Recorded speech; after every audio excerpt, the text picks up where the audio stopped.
Everybody's too quiet. Tired, but making What? It's Friday. Usually Doing that's well, Monday doing silence. Doing good.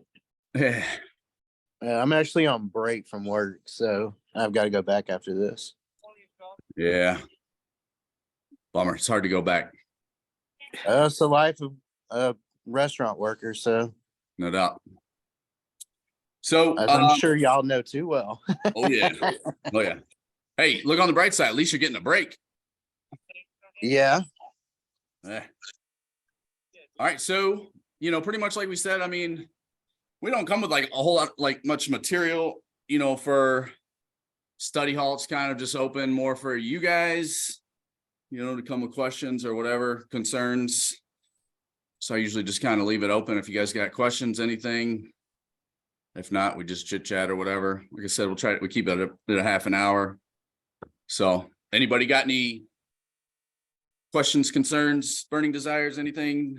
Yeah, Michael Hefferman has a question in the chat about if they need to create a new Google Doc or just the one provided. The idea is to use the one provided, right? That same file that you open and that you download into your computer, type in your questions there, right? Under each of the questions, your answers underneath each of the questions. And that's the same file that you're going to submit, right? No need to create another file or anything like that. Yeah. And if you have any questions about it, go back and reference the live session from yesterday, because I went through how you can just submit it, grab the link off that document. It's the easiest way. If so you can check that out, or we can go over it one more time if you want. Yeah, I didn't realize we got video feedback on those. Yeah, they didn't used to do that like about a year and a half ago. And then they started doing Vidyard feedbacks again for the core classes. Okay. Which is, kind of weird. I mean, for, the people like to get 100%, it's kind of weird. Like I said, when I never had a teacher in my days had to justify why I got 100. But hey, it's all good. Let me see if there's anything else. I don't see anything else in the chat. Everybody's just quiet, ready for a long break, long weekend. Anybody got good plans? Planning on cooking anything? I've got to go back to work and cook. Nah. What I'm got to cook, I have no idea. I'm definitely firing up the smoker. Heard that.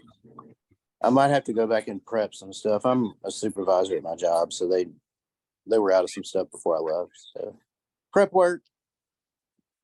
Yeah, I'm doing the same here. The resort, preparing for a busy weekend, but weather-wise it doesn't look that good. So we'll see. We did smoke some brisket. We're gonna do some jerk chicken leg quarters. We're gonna set up an outside grill, burgers, hot dogs, a little bit of everything to kind of alleviate the kitchen from the pool bar, which is a small kitchen. So we try to balance it out. Yeah. Big thing up here. You ever heard of helicopters, like fried bologna sandwiches? No. You never heard of that? No. People, they call them helicopters because they cut a couple of slits in the outside so it doesn't curl up and it stays flat, and you fry it up, and then maybe it's like a Western New York thing and they do like peppers and onions. And I'm not like a huge bologna fan, but last time I had mustard. It's very good. Very good. Yeah. Yes, it is a New York thing.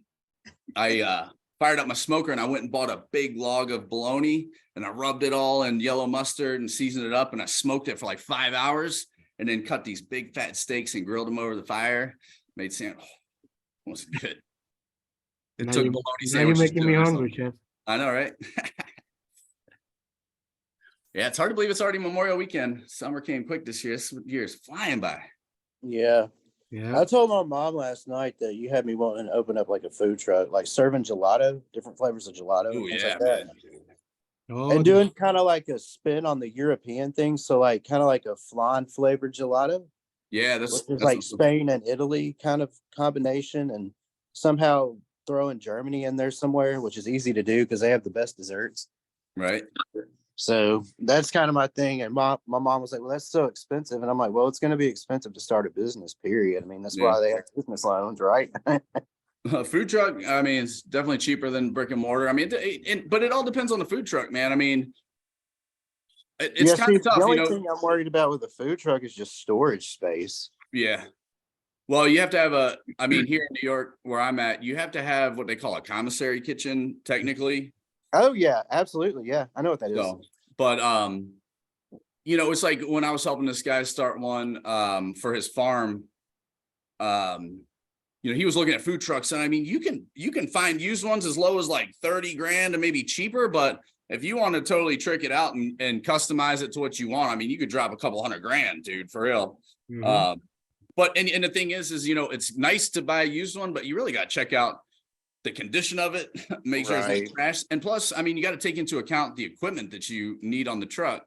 You can't just go buy any food truck and then you're like, oh man, like I'm doing dessert. I bought a food truck with 3 fryers in it. Like what's, you know, so. Yeah, when I used to work at Le Cordon Bleu here in Orlando, I used to work in career services, and we brought a guy that kind of manages a group of food trucks. And one thing that he does, he try to keeps not repeat like the concept or the menu type from the food trucks. He try to keeps it as much as it's variance, not variance, as different as possible, right? Not bringing the same thing over and over and over. And we created a panel, or he brought in a couple of food truck ownerships. And one other thing that they suggested, instead of doing an actual food truck, doing a food trailer. Reason being, because if the food truck breaks, then you're done, right? You gotta fix it. Right. In the other hand, right, your truck breaks down or whatever you used to hold the trailer, right? You can maybe go rent something. You can still make some money that day, right? I've never heard of a food trailer though. Yeah. You just haul it everywhere. And one of the tips that they would recommend as well, in the inside of it, you kind of have saving space, right? And kind of using the space as much as possible. Think of a 3-sink compartment, right? And maybe have it like a board that kind of slides into the back, or some design that you can use it as a prep table, right? When you're done prepping, you fold it down or whatever, and then you have the sink there. So kind of multi-use space, maximizing the space. So those are things that they would always suggest and recommend to the students during those conversations. Well, yeah, and you know, the thing with me, you know, being a pastry chef, I have to worry about, you know, the temperatures, because most of my stuff has to stay really cool. Yep. So gotta make sure that that kitchen is nice and cool. Yeah. I mean, the only thing that we ever used is the oven. I mean, we absolutely have to have one of those. So Yeah. And having a commissary to do your prep, I think that's a rule here as well in Florida. All of that has changed and has evolved. Yeah. And that's the thing too about buying a used food truck, because you also got to check with your local like health department, because they all have different requirements as to how it needs to be set up, man. It'd be a bummer to buy one and have to revamp it, you know, like so, right. Yeah. Even by county. That came into my head, and I'm like, man, a food truck sounds really fun. So everything will change by state and by county sometimes. So wherever you're gonna be operating, you gotta make sure that you're within the law. Okay. I heard somebody say something about smoked brisket. I'm from Memphis, so we have like really good barbecue here. We're famous for it. Yeah, that's my chef is working on that. Well, he smoked it this morning. Yeah, he smoked it this morning, so we're getting it ready for tomorrow. Okay. Maybe do some. Chandra's waiting patiently. She's got her hand up. Oh, sorry. Good. No, you're good. You're muted. You're muted. Okay, there you go. Sorry, Chef. I'm driving. All good. Okay, my question is this. You know, since the pandemic has started, a lot of restaurants are doing digital menus where you just scan the QR code. Yeah. So and also for my private business, I have a QR code. I have an electronic business card. So you scan the QR code and all my stuff pops up. are there any special tips and tricks to keep in consideration when you're doing a digital menu, where most of your menu it's digital, it's not on paper, or do you feel like it should just be a direct cut and paste, same thing? Or should I do something special? I mean, I would probably just, if it was me personally, I'd pretty much keep it like my normal menu. I mean, you know, when you're online, you have unlimited space. I mean, you could add more pictures and stuff like that. I mean, that's one thing that I've noticed is people went online with their menus is like, if you know, pictures, you know, it's like unlimited. So now you see these menus online and they got a picture of everything, you know, I'm like, we know what French fries look like, or, you know, if they got like 10 different burgers just with like a couple different ingredients, it's like a picture of every single burger. It's like, okay, we get it. So, I mean, I think it can be overwhelming, but yeah, I mean, you can have some extra space so you could do, you know, add some more stuff, not necessarily just pictures either. I mean, you could, you know, put some advertise if you're doing catering, you know, space for that, utilize the space for stuff that's going to make you money, you know? Yeah, because I just wasn't sure if it should still be pretty short and sweet, because, you know, when you do, like I do like custom desserts and cakes and things like that, and we eat with our eyes. Yeah. Right? Before we even get to touch it. And then when you have a description that says, you know, it's light, moist, and this and that, I just wasn't really sure how far you should go with a digital menu as opposed to, you know, the traditional menu. Because you're right. But yesterday you mentioned Cheesecake Factory. I'm totally not going to Cheesecake Factory it, because those menus I don't even like to eat there anymore because there's too many things to choose from. Right. Yeah, there's So like 50 cheesecakes on the menu. It's ridiculous. Yeah. Yeah, and I was just wondering if there was anything I honestly would keep it still short, like brief, you There's know. no telling how much their food costs are. Yeah. Yeah, I would keep it pretty. I mean, you know, it's like I guess, you know, if I was reading a regular menu, I would still prefer the same thing. That's my personal preference. Like I said, I mean, it kind of depends. But I don't think anybody would enjoy reading like a book online as opposed to a brief menu. I mean, I would just kind of keep it. Yeah. I agree. Yeah, I didn't want to go crazy. I just figured it'd be kind of, you know, just something to consider. I just didn't know, you know, I don't want to miss the boat putting something together for a digital menu. Right. You know, right now it's my information, you know, when I give, you know, we talk about it when I get a new client, but I was just wondering if there's anything we should consider for something like that. I figured just a direct cut and paste and still make it sharp, clean, to the point, you know, pictures where appropriate. That's kind of where my thinking was. Yeah, and do it in a PDF format or anything like that. Don't just, like, if you go to, what is it? Last class I had somebody submit a menu from In-N-Out Burger. It's just, again, a bunch of pictures of every single item and the price. That was it. So I agree with Richard. Just have the same menu that you have digital. If you're gonna have a hard copy, just have the same way, because if I go online and I read the description and I go to the restaurant and it's something different, okay, which one is the actual correct one? Did they just forgot to update the one online, or the one, or they misprinted the hard copy? I don't know. I would just keep it the same. Yeah, consistent. Consistent. Yep. I'm kind of on the fence with those. Like when I go into a restaurant and all they have is that QR code like on the table, it's like my biggest pet peeve, because like everybody, you know, I feel like people are moving in this direction of like, no cell phones at the table, put your cell phones down, and then you have everybody looking at their cell phone, reading the menu. Cell phone. I like paper menus, but you know, if you do more of your business, like shipping or whatever, I mean, you know, online menus definitely are clutch, man. I mean, you know, if I'm going to drive somewhere, I want to look at the menu online. I want to see what I'm getting myself into, you know, so they definitely serve a good purpose, but it's like Chef said, I would just keep it consistent with your menu so you don't confuse your customers too much. Right. So. Okay, cool. Thank you. I appreciate that. The advantage is, we were talking about yesterday, seafood, right? If you own a restaurant of seafood, prices are going to go up and down all the time. So if you need to make a change in price in the digital menu, that's something that you can do real quick and then just upload it again. versus Yeah. the hard copy. Oh, and now I gotta print it just because I changed 1 or 2 prices, or so. Yeah. Things to have in mind. And you don't want to be, you don't want to be that restaurant that like takes the pen and scratches out the price and writes it with the new pen. I'm like, that's so, yeah. Or they put the little sticker on there on the menu. But no, I agree. We just went to my family just went to a restaurant Friday night, and it was just the QR code on the table, and I was really kind of missed. Yeah. But I Yep. get it. I get it. No. Yeah, and everything Well, was thank you. everything became a hype because of the pandemic. Yeah. It's to avoid people sharing germs. Right. Exactly. Spreading germs. Christine, you got a question? Thanks. Yeah.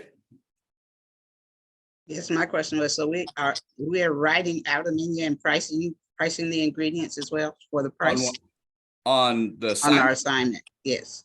Nope. What are, Okay, week one? I'm confused.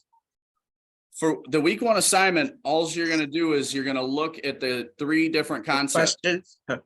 and then you're just gonna answer those questions. No prices, just talking about what style of menu they would have, some examples of some dishes or items that you would expect to see on that menu, and then describe what you would expect, like the atmosphere, decor to go in. And it should be all drastically different because one is casual American style, fast, restaurant, fine dining, and then a pastry shop. Oh, okay. All right, I got it now. And then, like I said last night, make sure, like I said, if you Google these places, I'm sure they exist somewhere, but these names are completely made up. All we care about is the concept. Just pay attention to the concept. There you go. Yep. And that's Okay. it. Yeah. So it's 3 restaurants, right? No need to research or anything like that. Just the information just given to you here. Then like when yesterday, right? You answer, you keep answering, blah, blah, blah, blah, blah, blah, blah. And same thing for Trinity, same thing for Mia's. The way I always talk about to my students about the last question, just visualize it by the name, by the concept that you, the type of menu that you're thinking, and the offerings, you kind of have an idea already of what style? Okay. In terms of the decoration. So I would just close my eyes. Okay, I'm walking in. What do I see? Right in my mind, I'm looking at the walls, at the pastry shop. Maybe I see purple colors, pink colors in the walls, pictures of the desserts that they make. Right, just close your eyes and kind of visualize it, and that's what we need to describe it. To make us kind of have that mental travel as we're reading those couple of sentences of your answers. Thanks, Chef. No problem. So are we actually coming up with our own menus for the class or no? We're not writing a menu, no. Okay. Just giving you all the tools to write your own menu. Okay. And then we spent week 4 is a super important week, and I'm not gonna get into it, but we go into costing out the recipe, and that's a super important week. It's not everybody's favorite because it's math, but if you're in the pastry arts program, you're used to it anyway. So yeah, that baker's math. Ooh. yeah. It's all about conversions. Yeah, man. Yeah, but luckily we have the calculator that does it for us. We just have to put the weights of the stuff in there. Yeah. Indeed. But I asked that because especially with like Chef Jose, I was kind of interested in adding a lot of Spanish themed desserts to my menu. So I was just like wanting some suggestions, with flan, and that's pretty much the only one I really know that's really well known. Okay. I'm thinking typically in Puerto Rico and Tres leches cake. That's another one. I'm sorry. Tres leches, flan. Some people do four leches now. They add another one, whichever you want. Okay. But tres leches, flan, at least in Puerto Rico, I don't know if you heard tembleque. Tembleque is No, I've never heard of that. It's basically like a cornstarch, coconut flavor mixture, and obviously it gets like gelatinous. Okay. And it kind of shakes, so that's why tembleque. Tembleque is like shaky, in other words. Okay. What else do we do in Puerto Rico? Jeez. Typically it's just that, like tres leches, flan, tembleque. Okay. Arroz con dulce, that's more of a Christmas tea. Like sweet rice. Now they have the flancocho too. They have a flancocho. Okay. which is Because I do it, basically- I have it mixed. I sell tacos because my concept here in New Jersey, I miss the Mexican food from California. So I'm bringing it over here. I don't have it. I don't have a restaurant, but I sell it from home. Okay. And so the dessert that I have is from Puerto Rico, but my food is Mexican. Nice. Okay. So yeah, Yeah, I need some inspiration because I'm not real familiar with Latin American desserts. Cuisine, I definitely am, but not from the pastry end. No. yeah. What depends where you are too, because if you don't have a lot of Spanish people in your area, it's Right. different. You have to Yeah. catch the customers. See, like me, if everybody eats tacos, but in California they had different type of tacos. That's what I brought over here, and that's what made me different. Because over here Right. in California, there's a taco called Taco Vampiro, and they don't have it here. Nobody ever heard of it. So that was what makes me different. I gotcha. Okay. What is okay. the Puerto Rican eggnog drink? Coquito. What is that? Oh my gosh, that's so good. I've Yeah. had that. What is that called? Coquito. Coquito. It's so Yeah. good. I do it for Christmas, and I do a Nutella. I do a pistachio, a chocolate, and the regular coconut. What kind of But alcohol? now they have everything. Everything you can make anything now. I think I put rum in it before, but I can't remember. I don't know if that's how you're supposed to do it. No, the coquito has rum, white rum. People do it with eggs. I don't do it with eggs. I just do the rum and the whole mixture of the milks, coconut milk, evaporated milk, condensed milk. Yeah, I'm not gonna give you my recipe, no. Ah, But yeah, those are delicious. I made a bunch of it for this last Christmas, and I'm probably gonna start selling them next year. Yum. Build up my inventory for November and December. You should. Yeah. I even cost it out, and things are expensive. They for a good price, probably what's it, 15 or 18 bucks, I think, right now. And in the stores, it was even more expensive. I was like, wow. But yeah, if you cost it out like you should, you could probably charge between 15 and 18 bucks per bottle. And I'm talking like 1 liter or 750, I think is what I did. 750, I think it was. Mm. So it is expensive. Everything went up. Pandemic just screwed everything. no doubt. And then the inflation. Yeah. Every time minimum wage goes up, everything goes up. Yeah. That's why I'm like, why do they keep raising minimum wage? Because it's all relative. They raise that, everything else goes up with it. You're no better off or worse off than you were before they raised it. Oh yeah, I got a raise. Right. Really, it's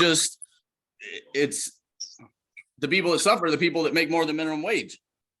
Mhm. It's in, you know what I mean? It's like, I don't know. Yep.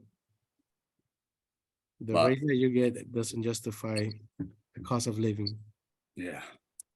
But it is America. Cost of living. So I'm kind of curious, in the regular culinary arts program, do they have an international cuisine class they have to take? They have Okay. world cuisines. We actually Okay. both of us taught the class before. Yeah. Me and Okay. Dustin, me and Chef used to teach that class together too. Yeah. Okay. And I mean, I'm not able to take it. We have to do global pastry arts. I didn't know if they overlapped in any way, but I know for that we have a theme week, and I heard we do like desserts from Thailand. So like maybe mango sticky rice is what I'm thinking. So I didn't know if there was any kind of overlap as far as desserts with that course, or if it was just savory. more it's mainly savory for world cuisines. But yeah, Okay. each week it's 12 it's a 12 week course. And each week you're in a different country. So you start with USA, Mexico, Central America, Italy, Spain, France, India. Help me out, Chef. I know the last ones are Japan and Southeast Asia. I'm losing one. Africa. Okay. I think Now I kind of want to take that class because I love Indian food. yeah, No. it's good. And you do a little bit of you do a couple of breads too. You do some focaccia, you do some flatbread, naan. Yep. Non-breads that I don't even remember now. I think I quit. I stopped teaching that class Tortillas. like a year and a half ago. You do flour tortillas for Mexico. Yeah. Okay, okay. You I'm got sure good- tortillas are fun to make from scratch. oh, They're yeah. so easy and they're so much better. I don't know why. Like if you're gonna have They tortillas, are. Everything's go better with- homemade.